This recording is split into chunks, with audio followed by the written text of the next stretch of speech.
welcome back to another Shared Brewing podcast. I'm Tyler and I'm here today with Joel. Hey. So this one is actually a continuation of our last episode, talking about our experience with specialty coffee and what keeps us coming back into it, what keeps us excited, what keeps us having that burning desire to learn more, to wake up each day and get excited to enjoy our cup of coffee or to go to our favorite cafe and say good day to the locals.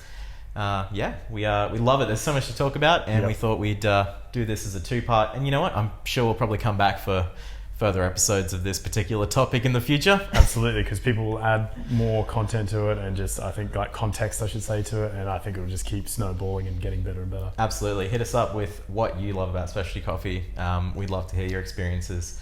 And if you've got anything you'd love to talk about as well, let us know. Yeah, definitely. So in our last episode, we covered some of the reasons that we personally love to jump into coffee and what has kind of, led the way for us, a few key moments that has excited us with coffee.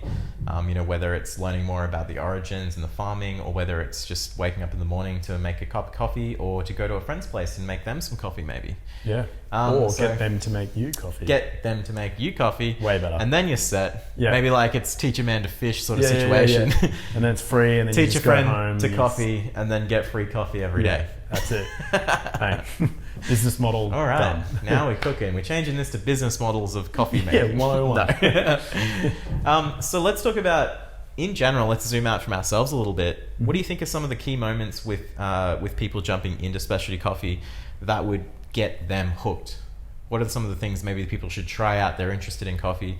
Where do they go next to learn more, to get excited about it? Yeah. I think probably the most common way is that starts at their local.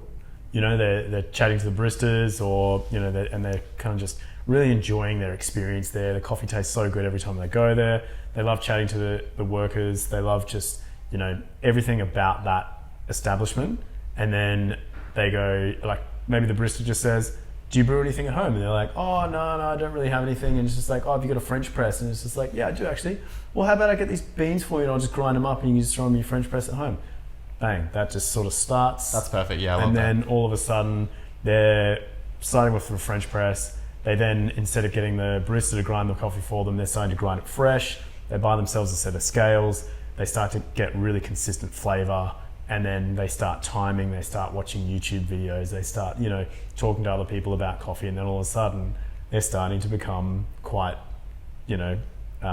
knowledgeable about home brewing and different little brew methods that they can do at home. And then they start buying other equipment, and they go, "Oh, I'll buy an espresso machine," and they get maybe a semi-automatic espresso machine.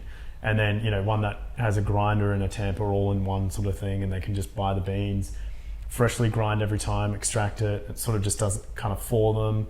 And then they start steaming the milk, and then they, just kind of like really progresses into... I think you just described my entire process with coffee. That's really cool. Yeah. It's cool chatting to people too, and actually maybe now that you've come that far through your own journey, you can understand where other people are at in their journey. For me, I almost think of it like, you're playing a game and you haven't unlocked the full map yet. Yeah. You know that there's these places to explore, but you're not ready, and that's okay. So you're like, I'm just going to try this one brewing method first. Yeah. And at each step of unlocking that map of, your specialty coffee experience and your specialty coffee world, it's kind of like a new and exciting process. That's pretty awesome, I think. But what's crazy too is, this is something we mentioned in the last episode as well, is that there's not just kind of 10 steps to being a specialty coffee expert. There's 3 million. And you can just keep going down that path as long as you want. And that's why some people are in it for 30 or 40 years. They'll still be in coffee, still learning stuff. And I think that's beautiful. That's it. And that they might really be perfecting the way to make coffee from a barista level. And then they might be going, "Oh, let's get into roasting." Or, there's a coffee roaster who just goes, "No, I don't really want to work behind the machine. I want to deal with the farmers, talk to the farmers, roast their coffee to the best of my ability." That. It's just, there are so many different avenues that you can go down, and you can spend many, many, many years doing that and still not know another side of the business, where it's like a technician side of the business, someone who fixes coffee machines for a living. That's a whole... That's very exciting to me. I think that'd be cool. Yeah, that's a whole nother level. There's having your own cafe. There's managing that. Absolutely. There's seeing, managing the experience that your customers are having and how they're coming into that or there is, simply buying another brew device you've never used, or borrowing one from a friend, or going to a new cafe that you've never been to. There's endless cafes out there. Yep. Each of those are a new experience and something that keeps us coming back to coffee. Absolutely, yeah. I mean, and that's it. Like, and also the new technologies that are coming out. And there's always developments there, which is really exciting too. You're seeing more and more stuff pop up on Kickstarter. Yep. All that kind of thing with brewing devices. And easier ways of, Brill, for example. You don't need any brewing. It's all kind of done for you. All you need is just hot water or milk or whatever. You can, it's a soluble powder. You can make it however you want to make it. And it's like, there's just that innovation that's just pushing the boundaries these days, where it's just like, you can buy a machine that practically does it all for you. I saw a video, actually. It was Brewtech, which is a subsidiary of La Marzocco. Okay. And it was this video of this guy, I'm pretty sure he was down in Melbourne. The guy had one of the new Malkonig espresso grinders, and you just literally stick your portafilter in there, it grabs it, grinds away into it. Oh. He then put it down onto the bench, spun the coffee distributor, which coffee distributor is once you grind your coffee into the portafilter, into the basket of the handle, you pop this thing on top, spin it on top, and it kind of just grooms the coffee around. It doesn't tamper or anything like that. It helps to just distribute the coffee in the basket. Properly. Yeah. Yeah, that's and an then interesting tool. Puts it into a puck press, which is an automatic tamping device, and then sticks it into the machine, the portafilter, which is the handle, brews the coffee. It's got volumetrics, so it stops at the right amount of yield, which is the espresso. And then he's got an Uber milk, not frother, because it doesn't actually froth. It doesn't use air or anything. Dispenser? Yeah, it's just like a milk, silky milk producer. Oh, okay. Yeah, it's not frothing. It doesn't use steam. It doesn't use steam, but it adds air to it, and and it's crazy silky smooth milk. Jeez. And I was watching this guy do it, and he was just busting out so many coffees, and I was just like, that technically is semi-automatic. Yeah. Because he's just kind of he's set it all up, and now he's just monitoring the whole setup and just kind of moving. That's impressive. One component to the next, and just going, okay, that's done. It's there. a small production line rather it than is, yeah. It's like a factory production line behind a coffee machine. And I was just factory. It's now becoming so, I guess, there's so much technology involved in it. Some of the new La Marzocco machines are crazy, the KB 80s, KB90s, yeah. And you take it's not your typical right angle insertion of the portafilter. It's you stick it in the front, and it grabs the portafilter almost like a hand claw thing, just going. And then when you take it out, it blasts steam automatically to get all the coffee residue that's come up in the shower screen. That's cool. Yeah. Yeah. Jeez, so many new things happening in and the world. It's just coffee technology. How do you keep up? I know. Well, that's it. And then there's also roasters. Then there's also there's so many, and what we just spoke about in the last episode, anaerobic fermentation, carbonic maceration. There's just all these new technologies and ways of doing things, and it's just keeps pushing that boundary. Definitely keeps my brain ticking over, and I love to go visit roasteries myself. Yeah. I find it really interesting. Every time I'm in a new city or something like that, I'll message a few roasters on Instagram and ask if I can pop around for a visit. Some are really welcoming, and some are a bit confused because they're like, "Who are you?" And I'm like, "I just like coffee, man. I just want to come say hey. Yeah. Hopefully not annoy you too much." Roast profiles. But yeah, some are just so excited to show you what they're up to, and that's really cool as well, because you get a renewed sense of energy from their energy about it. We stopped into Twin Peaks Roastery in Perth. Yep. And that was really awesome because it was a little bit out of right in Perth there itself. And they were there roasting and I think cupping a few coffees themselves. And they're like, yeah, come round. And we spent a good 2 hours just chatting to them, and then they were showing us all around. And same with Small Batch in Melbourne, a few other roasteries. And it's really, really exciting because once they get talking as well, you just see how passionate they are. Yep. So much passion, especially Michael from Small Batch. He gave us a massive tour. And then they made us a V60, and just seeing their energy and their excitement about their story and how they were able to like, connect with their farms and set up like a closed loop system to make sure that the farmers are getting the full support that they can give them, giving them upgraded tools and stuff like that. That opened up our world even more to be like, okay, how can we get a better understanding of, just my partner Alex and I, just like, how can we get a better understanding of the full loop of coffee through to the farmers and back to us in Australia here. Yeah. There's so much to learn. and that's another really cool thing as well, is that there are so many like coffee establishments that are like, we want to, this farm is producing this amazing coffee. We want to keep buying from that farm every season. Yeah. And it's almost like the farmer's got a subscription service where they're just That's literally it. They basically guarantee that. Yeah. I'll sell you this amount of crop to you, and then you keep buying it. You want to buy more next year? Let us talk about it. And they were saying like, even if the standards weren't up to what they were wanting or what they were hoping for out of that particular crop, they would still buy it all off them and then, work with them to be able to bring it back up to that standard for the next yield. Yeah. That's awesome. Like, and that's not just saying like, okay, wasn't as good as we thought. See you later. Yeah, we're not buying that. Sorry, mate. You suck. Like, that's terrible. Like, better luck next year. Instead, it's like, well, cool. How can we help to get that up and raise that standard all round? Yeah, it's quite like interesting. Weather could have played a huge part in that. Big time. That was like, we didn't get as much rain or as much dry season, or there was a bug that ate X amount of our crops.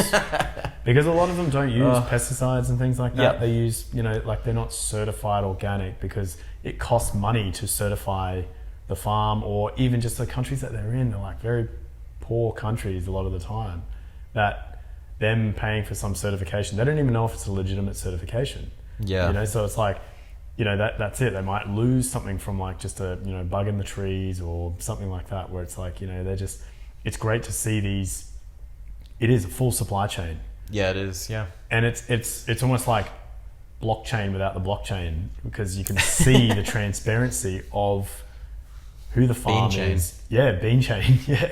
And then like who the farm is, who's imported it, who's sent it to the roastery, who the roastery is, where they're distributing to. Like it's a full, it's a full supply chain, and it's really cool to see that. Yeah.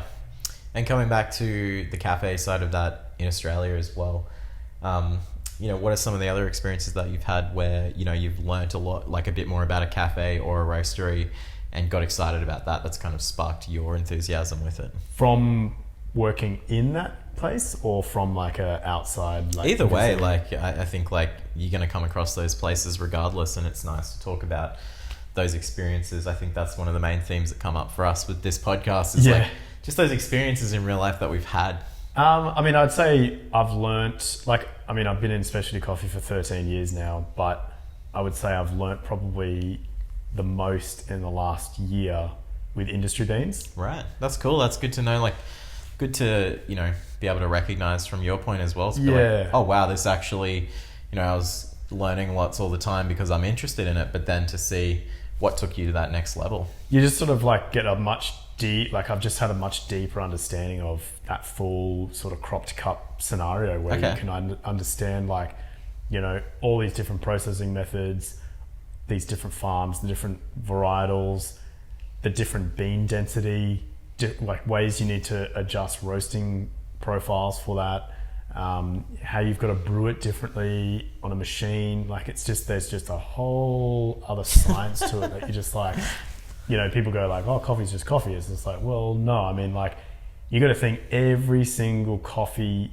like seed or bean is different to every other one in the world. It's a snowflake. Yeah, it is. Because it comes from a fruit.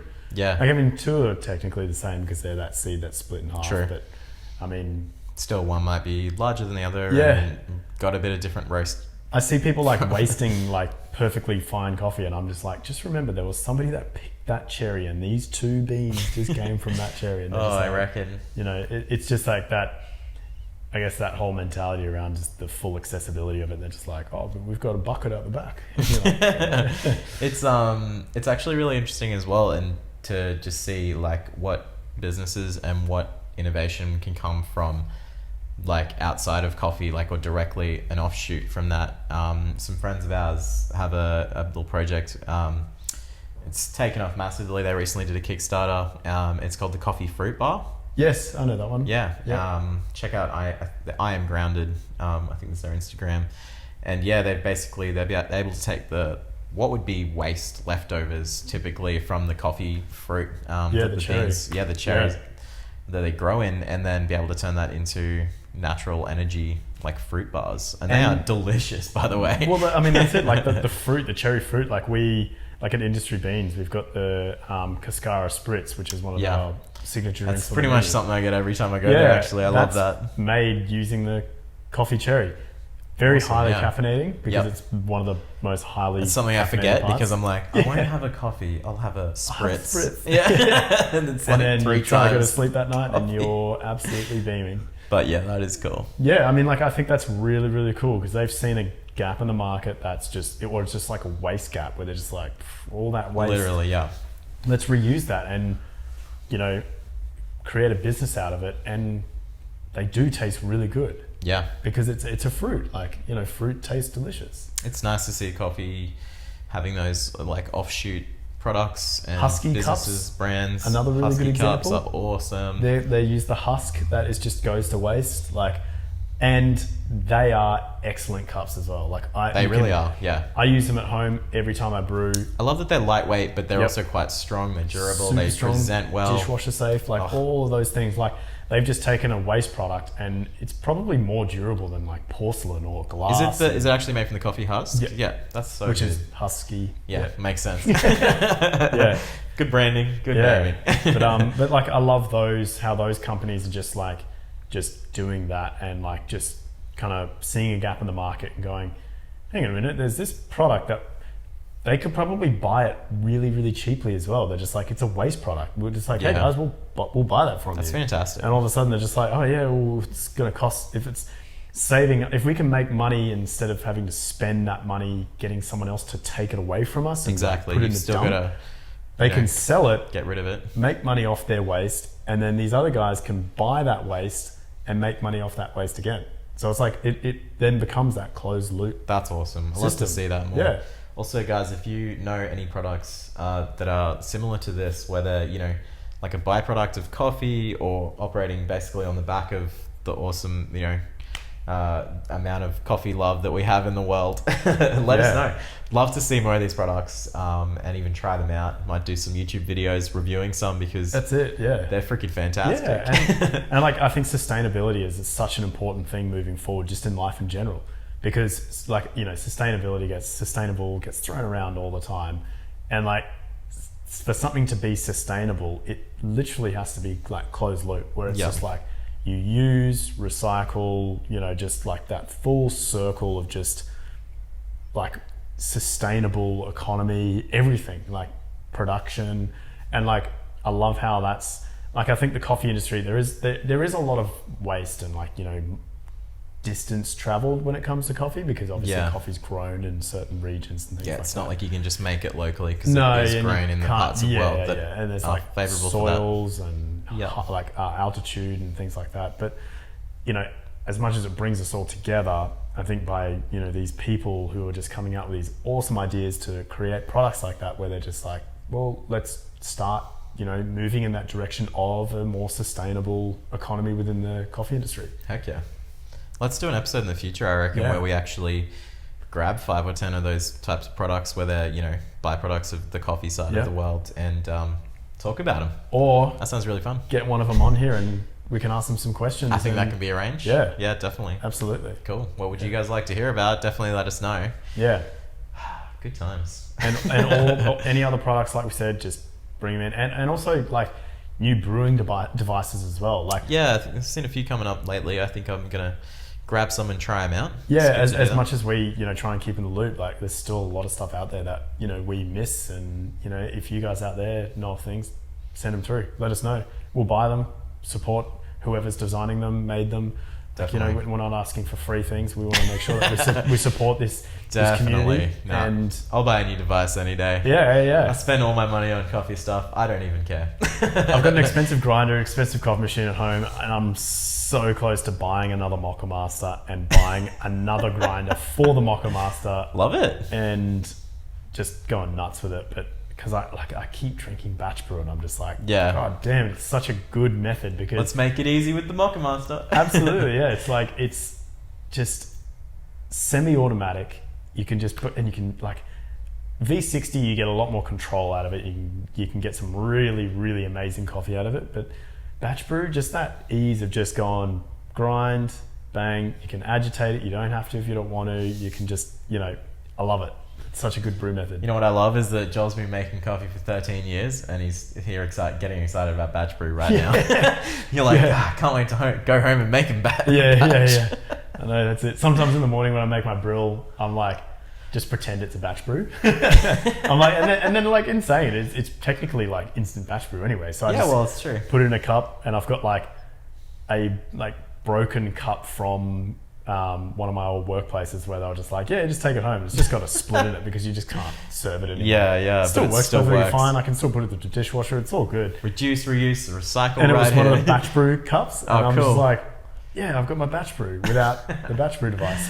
Do love a good chunky mug. Yeah, this is like a solid mug. It's probably where like people who sell batch brew or serve batch brew in like huge porcelain cups or huge cups. Yep. It's not frowned upon in like specialty coffee. Like a lot of these like 16 ounce like coffee with milk and like caramel shots. No, you can get a big cup of Joe with like a batch brew. Yeah. One of my friends actually went to Portland and he came back with like, the classic diner mugs, like the white, kind of, they're sort of got like a curved, like profile down the bottom and top, and a big handle, and you can just get a big black coffee, good, just a big good to go. Batchy. He brought one of them back, and he's just like, it's his favorite mug. He'll have a nice batchy in that or something like that, and loves it. Yeah. Oh, that's mate, good. Now I'm craving a batch brew. Rip into a solid batchy. Yeah, we're gonna have to go make some. Yeah. That's it. You got your Monday batch brew in there. Let's rip that out. Might have to do it. Yeah. Anything else we want to chat about on this episode? Well, I mean, I think like that's a really good example of just I've been, I've had batch brew. Like I've had a Mocha Master at home in the past. I sold it to a local cafe because the guy was like, I want to get into filter coffee. So I was like, mate, I got a Mocha Master at home. You're going to use it more than me. I'll sell it to you. But like, it's funny, like I've had one in the past. I sold it. I haven't had one in a while. I go to cafes. I buy batch brew.